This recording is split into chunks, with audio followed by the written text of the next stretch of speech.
ভালো। আমরা দেখছি যে ইন্টারন্যাশনাল আগ্রহটা খুবই বেশি।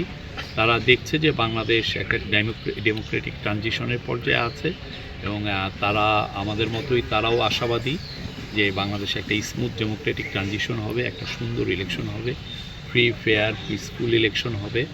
আমরা চাই যে আমাদের সমস্ত জনগোষ্ঠী, আমাদের মুসলমান ভাই বোন, হিন্দু ভাই বোন, খ্রিস্টান ভাই বোন, হ্যাঁ আমাদের নৃগোষ্ঠী যারা আমাদের পাহাড়ি ভাই বোন, সবাই যাতে সুন্দরভাবে শান্তিপূর্ণ পরিবেশে ভোট দিতে পারেন সেটা আমরা চেষ্টা করছি।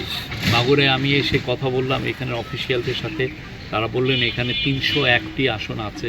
301টি আসনই এই মাসের মধ্যেই আসন কি বলে 301টি কেন্দ্র আছে। এই 301টি কেন্দ্রের পুরো সবগুলোকেই সিসিটিভির আওতায় আনা হবে এই জানুয়ারি মাসের মধ্যে। আর অন্যান্য যেগুলোকে ভালনারেবল হিসেবে চিহ্নিত করা হয়েছে কেন্দ্র, সেগুলোতে ইনফ্রাস্ট্রাকচারের কিছু কাজ, কিছু কিছু দেয়াল ভাঙা ছিল সে দেয়ালের কাজগুলো করা হচ্ছে।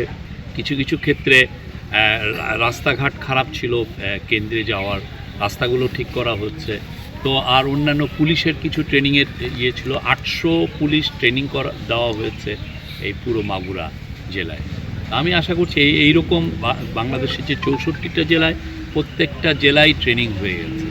প্রত্যেকটা জেলায় কোন কোন কেন্দ্রগুলো ভালনারেবল সেগুলোকে আইডেন্টিফাই করা হচ্ছে এবং সেই অনুযায়ী কাজ হচ্ছে। আবার সবগুলোকেই সিসিটিভির আওতায় আনা হবে এবং একটা বিপুল সংখ্যক জায়গায় বডি অন ক্যামেরা, মানে আপনি বডিতে যে ক্যামেরা সেটাও দেওয়া হবে সিকিউরিটি অফিসিয়াল। বাংলাদেশে এমন কোনো জায়গায় নাই, এমন কোনো ডিস্ট্রিক্ট টাউন নাই, এমন কোনো কলেজ টাউন নাই, এমন কোনো শহর নাই, বড় শহর যেখানে আপনি এই ছবি পাবেন না। হাজার হাজার ছবি। এটা নিয়ে কোনো ধরনের কোনো আর্গুমেন্টই নেই। এক্ষেত্রে কি মানে এই প্রসেসের মাধ্যমে কি মানে আবারও আমরা এমন মানে একটা গোষ্ঠীকে, একটা বৃহৎ গোষ্ঠীকে আমরা স্পেস না দিয়ে আমরা কি আবারও কোনো ফ্যাসিজমের দিকে যাচ্ছি? কোনো ফ্যাসিজমের কিছু নাই, বরঞ্চ আওয়ামী লীগ বাংলাদেশে ফ্যাসিজম কায়েম করেছিল। তারা এই যে স্বাধীনতার চেতনা এগুলো বলে বলে আপনার অধিকার হরণ করেছে। আপনি আওয়ামী লীগের আমলে যুবলীগ ছাত্রলীগ করা ছাড়া কে পুলিশে চাকরি পেয়েছে, কে এনএসআই চাকরি পেয়েছে, যে খোঁজ নিয়ে দেখেন। আপনাকে আপনার অধিকার হরণ করা হয়েছে, আপনি নিজেও এটা বুঝেনও নাই এবং আপনি এসে এখন তাদের অনেক ক্ষেত্রে তাদের হয়ে কথা বলছেন। উনি আসছিলেন পিওরলি, এটা আপনি জানেন যে বিএনপি চেয়ারপারসন এবং 3 বারের সাবেক প্রাইম মিনিস্টার, আমার বাংলাদেশের জাতীয় নেত্রী বেগম খালেদা জিয়া ইন্তেকাল করেছেন। উনি এসেছিলেন তার কন্ডোলেন্স মেসেজ জানাতে।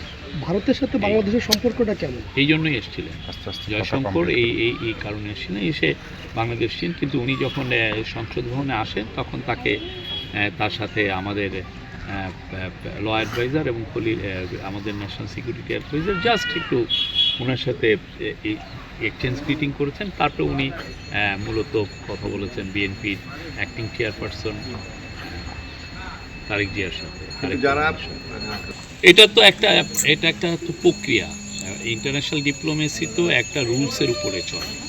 আপনার সাথে আমার যদি এক্সট্রাডিশন ট্রিটি থাকে, আমরা কি করি সেই ক্ষেত্রে আমরা এই দেশের সাথে ওই দেশে এক্সট্রাডিশন থেকে সে জানায় যে এই লোকটা এইখানে সে কনভিক্টেড হয়েছে, তার নামে অনেকগুলো কেস আছে, উনি অপরাধের যুক্ত ছিলেন।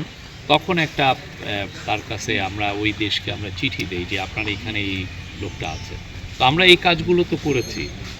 তার প্রথমে যখন তারা পালিয়ে গেলেন তারপরে একটা নোট ভার্বাল দেওয়া হয়েছিল, তারপরে যখন কনভিকশন হলো যে মৃত্যুদণ্ড দেওয়া হলো সেই ক্ষেত্রেও আমরা তাদেরকে ফেরত চেয়ে চিঠি দিয়েছি। এটা একটা প্রক্রিয়ার মধ্যে যায়, তো ফলে অনেক সময় নেয়। বাট আমরা আশাবাদী এক সময় না এক সময় শেখ হাসিনা এবং আসাদুজ্জামান কামালকে দেশে ফিরতেই হবে।